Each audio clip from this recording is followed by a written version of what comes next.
દ્વારકામાંથી 24 કુંજ કરકરા પક્ષી મૃત અવસ્થામાં મળી આવતા જીવદયા પ્રેમી અને પક્ષી પ્રેમીઓમાં રોષ ફાટી નીકળ્યો છે.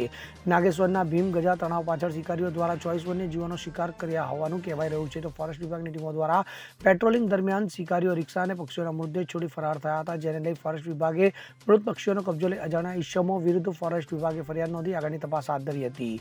ગતરોજ દ્વારકા વન વિભાગના સ્ટાફ શિયાળા દરમિયાન આવતા યાયાવર પક્ષીઓના રક્ષણ અને ફેરણાની કામગીરી કરતા હતા, ત્યારે વહેલી સવારે ચરકલા મૂળવેલ નાગેશ્વર વિસ્તારમાં પેટ્રોલિંગની કામગીરી દરમિયાન ખાનગી બાતમી મળી હતી કે નાગેશ્વર ભીમ ગજા તળાવની પાછળ મૂળવેલ 4 રસ્તા બાજુ જતા રસ્તામાં અજાણ્યા ઈસમો દ્વારા વન્યજીવ ડોમેસ્લાઇલ ક્રેનનો શિકાર કરવામાં આવી રહ્યો છે. તો પેટ્રોલિંગ સ્ટાફ પહોંચે તે પહેલાં પકડાઈ જવાના ડરથી શિકારીઓ તેમના માલવાહક રિક્ષા રસ્તા પર છોડી અંધારાનો લાભ લઈ નાસી છૂટ્યા હતા. જે માલવાહક રિક્ષામાંથી 24 નંગ મૃત વન્યજીવ કુંજ કરકરાના મૃતદેહ મળી આવ્યા હતા, ત્યારે ભાગી ગયેલા અજાણ્યા ઈસમો વિરુદ્ધ તાલુકા વાઇલ્ડ લાઇફ વોર્ડન અને રેન્જ ફોરેસ્ટ ઓફિસર NP બેલાની આગેવાની હેઠળ વન વિભાગના HM પરમાર, KN ભરવાડ, PV બેડિયાવદરા, UP સાદિયા, SG Kanjariya, Vinodbhai Dabhi, Mayabhai Matang દ્વારા છકડા રિક્ષાને કબજે કરી અજાણ્યા ઈસમોને ઝડપી પાડવા કામગીરી હાથ ધરવામાં આવી છે.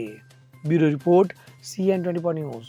હવે જુઓ દેશ દુનિયાની તમામ ખબરો તમારી આંગળીના ટેરવે. ઉઠાવો મોબાઈલ અને Google Play Store પરથી ડાઉનલોડ કરો અમારી CN24 ન્યૂઝ મોબાઈલ એપ.